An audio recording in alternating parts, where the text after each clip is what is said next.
कक्षा 7 वरदान कविता। इस कविता के रचयिता गुरुदेव रविंद्रनाथ टैगोर संसार के महान साहित्यकारों में अपना विशेष स्थान रखते हैं और ये जो वरदान कविता है उन्होंने अपनी महान काव्य कृति गीतांजलि में से इस काव्य कृति को अवतरित किया गया है। इसी कविता के बारे में हम पढ़ेंगे। इसमें प्रभु विपत्तियों से करो रक्षा करो, यह प्रार्थना लेकर मैं तेरे द्वार नहीं आया। विपत्तियों से भयभीत न हो, यही वरदान दे। अपने दुख से व्यथित चित्त को सांत्वना देने की भिक्षा नहीं मांगता। दुखों पर विजय पाऊं, यही आशीर्वाद दे। इसका प्रसंग है। प्रस्तुत पंक्तियां हमारी हिंदी पाठ्य पुस्तक नई आनंदी से ली गई हैं। इनके रचयिता गुरुदेव रविंद्रनाथ टैगोर जी हैं। भावार्थ। इन पंक्तियों में कवि ईश्वर से यह विनती कर रहे हैं कि हे भगवान, मैं आपके सामने यह प्रार्थना लेकर नहीं आया कि आप मेरी मुसीबतों से रक्षा करो। मैं तो आपसे यह वरदान मांगने आया हूँ कि जब भी मुझ पर कोई भी विपत्ति या मुसीबत आए तो मैं उनका डटकर सामना कर सकूं। और मैं आपसे अपने दुखों से दुखी मन को दिलासा देने की भी भीख नहीं मांगता। आप मुझे ये आशीर्वाद दें कि मैं अपने दुखों पर विजय पा सकूं। दूसरा पैराग्राफ है। यही प्रार्थना है तेरी सहायता मुझे न मिल सके तो भी यह वरदान दे कि मैं दीनता स्वीकार करके अवश्य न बनूं। संसार के अनिष्ट अनर्थ और छल कपट ही मेरे भाग्य में आए हैं, तो भी मेरा अंतर इन प्रताड़नाओं के प्रभाव से क्षीण न हो।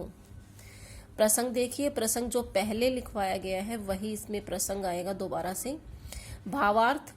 इन पंक्तियों में कवि जी कहते हैं कि हे प्रभु, मुझे यदि आपकी सहायता न मिले तो यह दीन भावना को मैं स्वीकार करके लाचार न बनने की प्रार्थना करता हूँ कि ए भगवान, अगर मुझे आपकी सहायता ना मिले तो मैं लाचार न बनूं, मुझे उसका दुख ना हो। और यदि संसार के अमंगल, अशुभ और छल कपट ही मेरे भाग्य में आया है तो भी इनके द्वारा दिए गए कष्टों से मैं कमजोर नहीं बनना चाहता।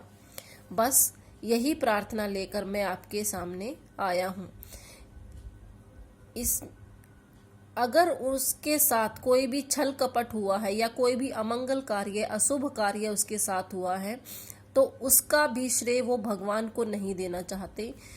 इनमें कवि जी कहते हैं कि मैं बस आपसे ये प्रार्थना लेकर आया हूँ कि मुझ पर कितनी भी मुसीबतें आए मैं उनका डटकर सामना कर सकूं। बस मुझे इतनी ही सहायता, इतनी ही हिम्मत देना, ताकत देना। थर्ड है, मुझे बचा ले, यह प्रार्थना लेकर मैं तेरे दर पे नहीं आया। केवल संकट सागर में तैरते रहने की शक्ति मांगता हूँ। मेरा भार हल्का कर दे, यह याचना पूर्ण होने की सांत्वना नहीं चाहता। यह भार वहन करके चलता रहूं, यही प्रार्थना है। प्रसंग सेम पहले वाला ही रहेगा। इसमें भावार्थ है।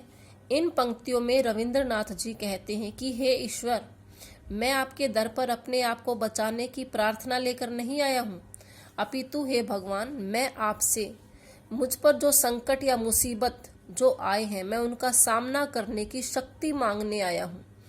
मैं आपसे अपने दुखों को कम करने की दिलासा भी नहीं चाहता, अपितु मैं आपसे प्रार्थना करता हूँ कि मैं अपने दुख मुसीबतों का बोझ उठाकर चल सकूं। अर्थात मुझे अपने दुख मुसीबत सब सहन करके आगे बढ़ने की शक्ति दीजिए। Fourth stanza. सुख भरे क्षणों में मैं नतमस्तक हो तेरे दर्शन कर सकूं, किंतु दुख भरी रातों में जब दुनिया मेरा उपहास करेगी तब मैं शंकित न होऊं, यही वरदान चाहता हूँ। शंकित का होता है कि उनके ऊपर शंका न करना, संदेह न करना। प्रसंग पहले वाला ही रहेगा। भावार्थ।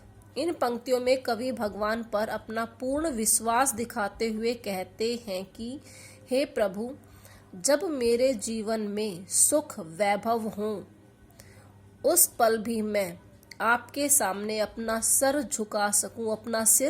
झुका सकूं। अर्थात मुझे वरदान दे कि मैं आपको सुख के दिनों में भी याद कर सकूं, परंतु मुझे ये भी वरदान दीजिए जब मुझ पर कोई विपत्ति आए और ये दुनिया मेरा उपहास करे या मजाक उड़ाए करे, तब भी आप पर मेरा विश्वास बना रहे, मेरे मन में आपके प्रति थोड़ी सी शंका ना आए।